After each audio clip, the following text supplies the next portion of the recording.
నాట్యంతో పాటలు పాడేదను, దేవాతి దేవుడవని ప్రభువుల ప్రభువని, దేవాతి దేవుడవని ప్రభువుల ప్రభువని ఆకర్షించే ప్రియుడా.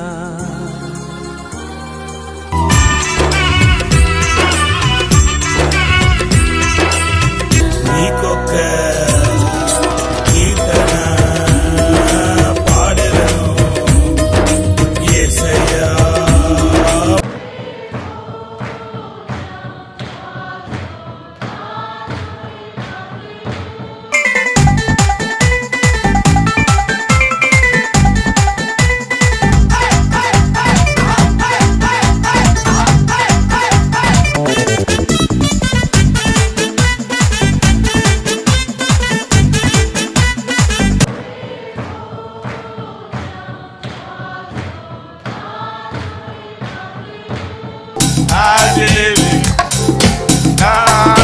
C'est tout, c'est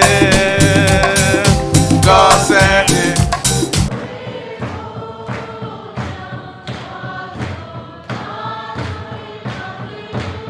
Praise ye the Lord, hallelujah, praise ye the Lord.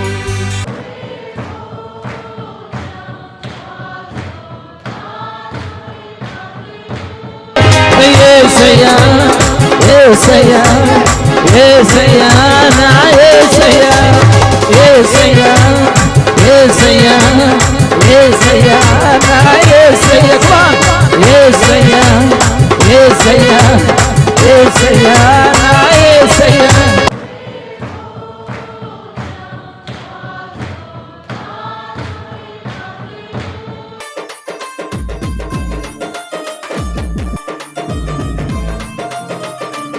మొక్కకుండా ఉండగలనా, మొక్కకుండా ఉండగలనా,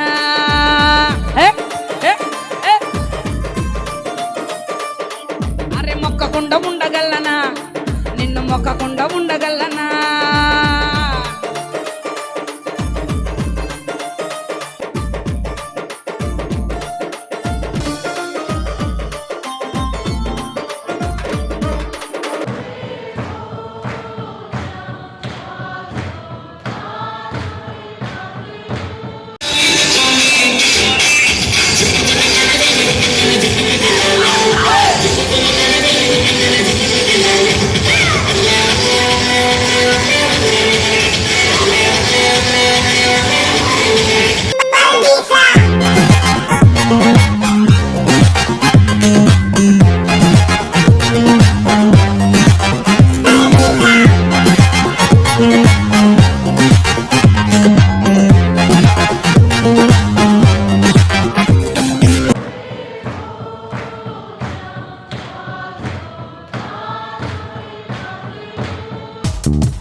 గొర్రెపిల్ల మనసయ్యా, నీది పావురము మనసయ్యా, యేసయ్యా పావురము మనసయ్యా, నీది ప్రేమించే మనసయ్యా.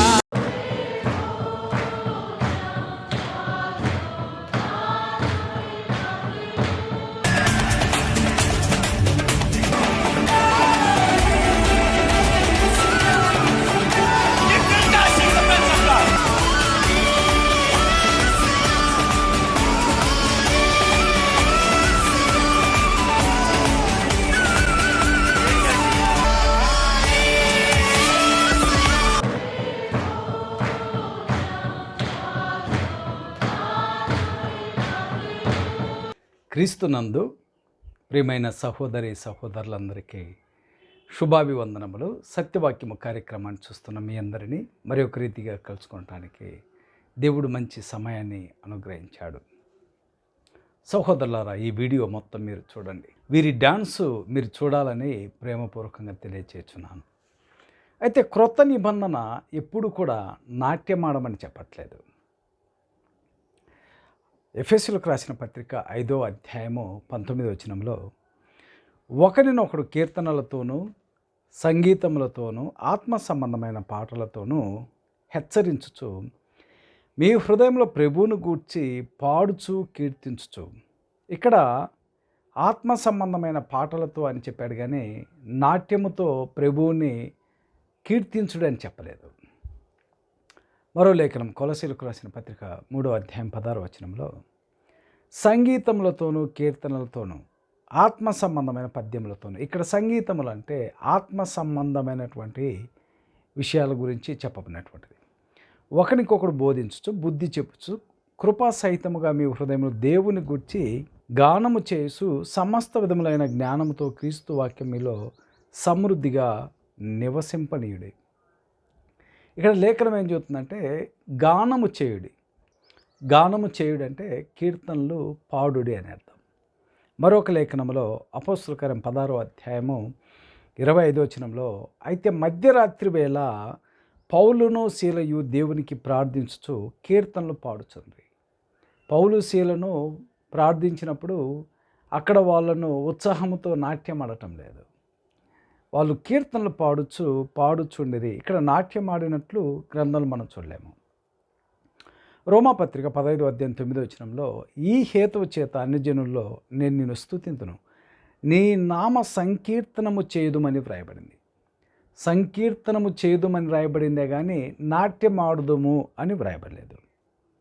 కొరింథీయులకు రాసిన మొదటి పత్రిక 14వ అధ్యాయం 15వ వచనంలో కాబట్టి ఆత్మతోనూ ప్రార్థన చేతును మనసుతోనూ ప్రార్థన చేతును, ఆత్మతోనూ పాడుదును మనసుతోనూ పాడుదును. గ్రంథం ఏం చెబుతుందంటే నాట్యం ఆడమని ఎక్కడ చెప్పట్లేదు. మనసుతోనూ ప్రార్థన చేస్తాను, ఆత్మతోనూ పాడుతానని లేఖనము మనకు తెలియచేస్తుంది. హెబ్రీయులకు రాసినటువంటి పత్రిక 2వ అధ్యాయం 11-12 వచనంలో పరిశుద్ధపరచు వారికి పరిశుద్ధపరచబడిన వారికి అందరికీ ఒక్కటే మూలము, ఈ హేతువు చేతను వారిని సహోదరులను ప్రచురపరుతును, సమాజము మధ్య నీ కీర్తిని గానము చేతును, సమాజము మధ్య నీ కీర్తిని గానము చేతును అని వ్రాయబడింది, కానీ నాట్యమాడుదును అని వ్రాయబడలేదు. మీరు ఆలోచించండి, గ్రంథాన్ని బాగా పరిశీలించండి. క్రొత్త నిబంధనలో క్రైస్తవులు ఎవరు కూడా నాట్యమాడినట్లు వ్రాయబడి ఉండలేదు. దేవుడు ఎవరిని కూడా నాట్యము ఆడించలేదు. కీర్తనలు పాడురి అని చెప్పేదే కానీ నాట్యమాడుడి అని చెప్పలేదు. యాకోబు రాసినటువంటి పత్రిక 5వ అధ్యాయం 13వ వచనంలో మీలో ఎవరికైనా శ్రమ సంభవించినా అతడు ప్రార్థన చేయవలను, ఎవరికైనా సంతోషము కలిగినా అతడు కీర్తనలు పాడవలను. నాట్యమాడమని లేదు. ఎవరికైనాను సంతోషము కలిగినా వాళ్ళు ఏం చేయాలంటే కీర్తనలు పాడాలి, నాట్యం ఆడకూడదు. హెబ్రీ పత్రిక 13వ అధ్యాయము 15వ వచనంలో కాబట్టి ఆయన ద్వారా మనము దేవునికి ఎల్లప్పుడూ స్తుతి యాగము చేయదు, అనగా ఆయన నామమును ఒప్పుకొనుచు జిహ్వఫలము అర్పించదము. ఇక్కడ నాట్యం ఆడినట్లేదు కానీ కీర్తనలు పాడినట్లు మనం చూడగలం. అలాగే క్రీస్తు ప్రభువారు ఆయన శిష్యులతో కూడా కలిసి కీర్తనలు పాడి ఒలివ కొండ మీదకి వారు వెళ్ళిరి.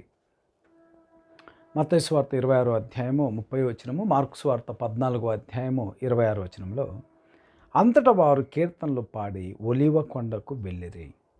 ఇక్కడ క్రీస్తు ప్రభు వారు ఆయన శిష్యులు కీర్తనలు పాడారే కానీ వారు ఎప్పుడు కూడా నాట్యం ఆడలేదు. నాట్యం ఆడినట్లు గ్రంథంలో ఎప్పుడు కూడా చెప్పబడి ఉండలేదు. యోహాను సువార్త 4వ అధ్యాయం 24వ వచనంలో, అయితే యథార్థముగా ఆరాధించువారు ఆత్మతోనూ సత్యముతోనూ ఆరాధింపవలను, సత్యముతోనూ ఆ తండ్రిని ఆరాధించు కాలం వచ్చుతుంది, తన్ను ఆరాధించువారు అట్టివారే కావాలని తండ్రి కోరుచున్నాడు. తండ్రిని ఆరాధించువారు ఆత్మతో సత్యముతో ఆరాధించాలని తండ్రి కోరుచున్నాడు. అంటే నిజంగా తండ్రిని ఆరాధన చేసేటువంటి వారు ఎలా ఆరాధన చేయాలి? ఆత్మతో సత్యముతో అని గ్రంథం చెబుతుంది కానీ నాట్యముతో అని గ్రంథం చెప్పట్లేదు. అయితే ఈ నాట్యం ఆడేవారిని ఎవరిగా పోల్చాడు క్రీస్తు ప్రభువారు అంటే, లూకాసు వార్త 7వ అధ్యాయము 32వ వచనంలో, కాబట్టి ఈ తరము మనుషులను నేను దేనితో పోల్చుదును, వారు దేనిని పోలి ఉన్నారు. సంత వీధులలో కూర్చుండి మీకు పిల్లను గ్రోవి ఊదితిమి కానీ మీరు నాట్యం ఆడరైతిరి, ప్రలాపించితిమి కానీ మీరు ఏడవరైతిరి అని ఒకరితో ఒకరు చెప్పుకొనుచు పిలుపులాటలాడుకును పిల్లకాయలను పోలి ఉన్నారు. వీరు సంత వీధులలో కూర్చొని పిల్లను గ్రోవి ఊదినప్పుడు వారు నాట్యమాడరైతిరి.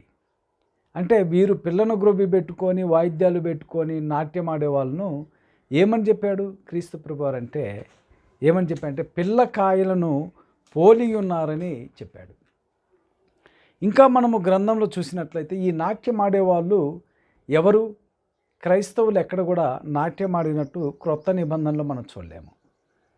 పౌలు తన మొదటి ప్రయాణములో, రెండవ ప్రయాణము, మూడవ ప్రయాణంలో కానీ, అంతియోకయలో ఉన్నటువంటి సంఘములో కానీ, లేదంటే క్రొత్త నిబంధనలో ఉన్నటువంటి క్రీస్తు సంఘములు ఏమైతే చెప్పుచున్నావో అక్కడ ఎవరు కూడా నాట్యం ఆడినట్లు గ్రంథం చెప్పట్లేదు.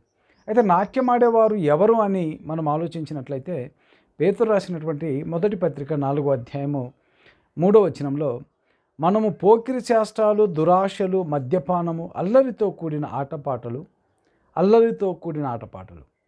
త్రాగుబోతులు, విందులు, చేయదగిన విగ్రహ పూజలు మొదలైన వాటి యందు నడుచుకొనుచు అన్యజనులు ఇష్టము నెరవేర్చుచుండుట గతించిన కాలమే చాలును.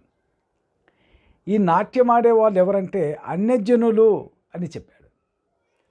అన్యజనులు వారు త్రాగుబోతులు, విందులు చేయొచ్చు, వాళ్ళు అల్లరితో కూడినటువంటి ఆటపాటలు చేయుచున్నారని చెప్పాడు.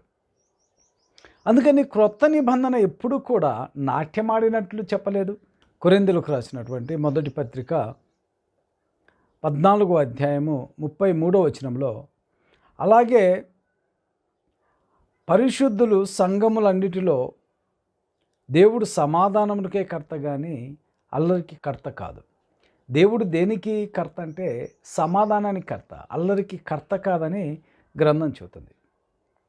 మరి ఒక లేఖనాన్ని చూసినట్లయితే కొరింథీయులకు రాసిన మొదటి పత్రిక 14వ అధ్యాయం 26వ వచనంలో, సహోదరులారా ఇప్పుడు మీలో ఏమి జరుగుతున్నది, మీరు కూడి వచ్చినప్పుడు ఒకడు కీర్తన పాడవలెనని ఉన్నాడు.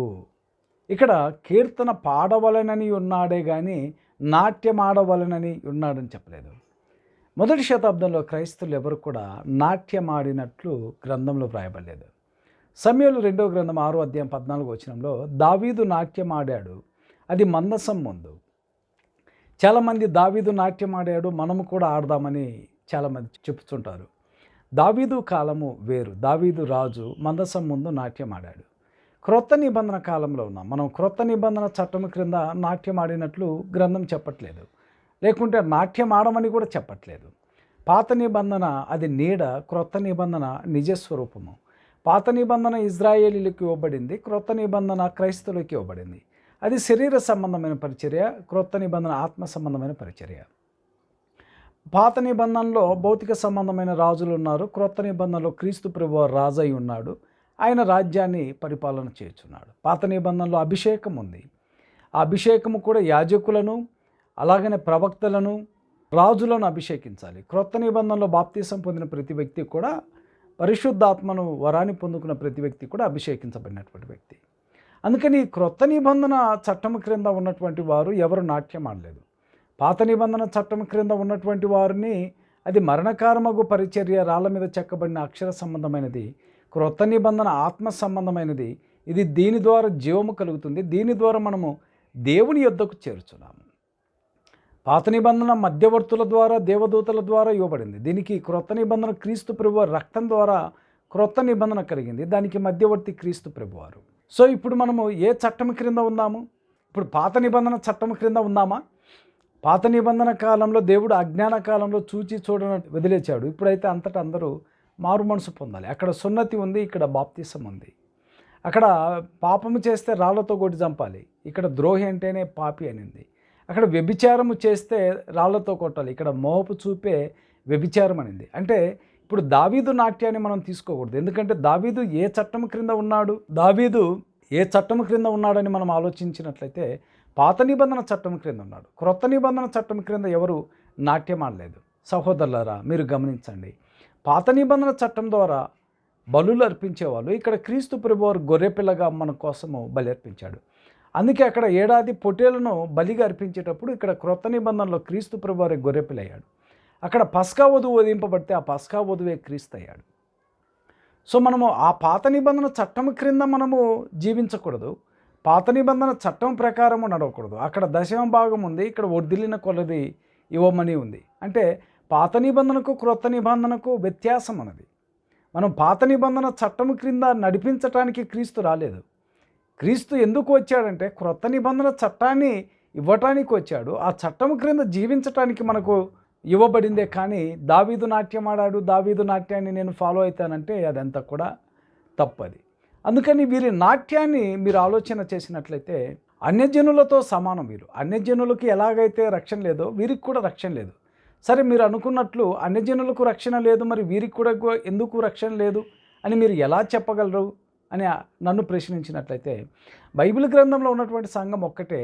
ఆ సంఘము క్రీస్తు సంఘము. మత్తయి సువార్త 16:18లో క్రీస్తు సంఘాన్ని స్థాపించాడు. అపోస్తుల కార్యం 20వ అధ్యాయం 28వ వచనంలో స్వరక్తం ఇచ్చి సంపాదించి కట్టినటువంటి సంఘం. ఎఫెసీయులకు రాసిన పత్రిక 5వ అధ్యాయంలో క్రీస్తు శరీరానికి శిరస్సు, ఆ శరీరం ఒక్కటేని ఎఫెసీయులకు రాసిన పత్రిక 4:4లో వ్రాయబడింది. ఆ శరీరమే సంఘం అని పిలువబడింది. ఆ సంఘమే క్రీస్తు సంఘం అని పిలువబడింది. అందుకే రోమా 16:16 క్రీస్తు సంఘములని మీకు వందనములు చెప్పుచున్నవి. కొరింథీయులకు రాసిన మొదటి పత్రిక 12వ అధ్యాయం 22-23 వచనాల్లో చూసినట్లయితే ఒక్క శరీరంలోనికి బాప్తీసం పొందిన మనమందరము ఆ శరీరంలో అవయవములై ఉన్నాము అని గ్రంథం చెబుతుంది. అంటే వీరికి రక్షణ లేదు.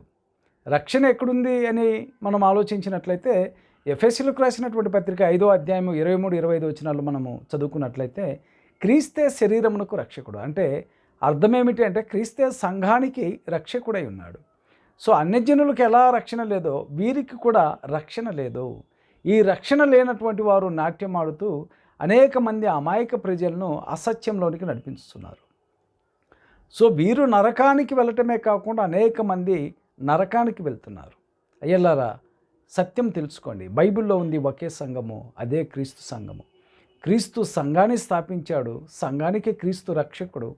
సంఘము కోసం ప్రాణం పెట్టాడు. ఆ సంఘము క్రీస్తు సంఘం అని పిలువబడుతుంది. ఆ సంఘమే రాజ్యముగా కూడా పిలువబడింది. ఆ రాజ్యమును గురించే అనేక ప్రవక్తలు ప్రవచించారు. దానియేలు గ్రంథము 2వ అధ్యాయము 44వ వచనము, దానియేలు గ్రంథము 7వ అధ్యాయము 13-14 వచనాలు, యెషయా గ్రంథము 2వ అధ్యాయం 2వ వచనము. అందుకే కొలస్సీయులకు రాసిన పత్రిక 1వ అధ్యాయం 13వ వచనంలో ఆయన మనల్ని అంధకార సంబంధమైన అధికారంలో నుండి తాను ప్రేమించిన తన కుమారుని యొక్క రాజ్య నివాసులుగా పిలుస్తున్నాడని గ్రంథం చెబుతుంది. ఈ సంఘమే రాజ్యమై ఉన్నది. అందుకే క్రీస్తు ప్రభువారు కొరింథీయులకు రాసినటువంటి మొదటి పత్రిక 15వ అధ్యాయం 24వ వచనంలో ఆయన వచ్చి రాజ్యమును తీసుకువెళ్ళి తండ్రికి అప్పగించునని చెప్పాడు. ఆ రాజ్యమే సంఘమై ఉన్నది. ఆ సంఘమే క్రీస్తు సంఘం అని పిలువబడింది.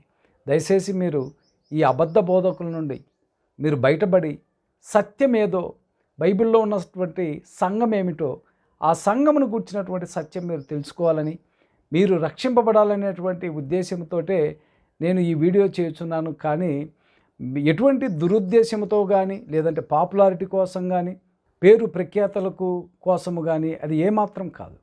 మీరు సత్యము తెలుసుకోవాలనేటువంటి ఉద్దేశంతో మాత్రమే నేను తెలియజేస్తున్నాను. వీరికి రక్షణ లేదు.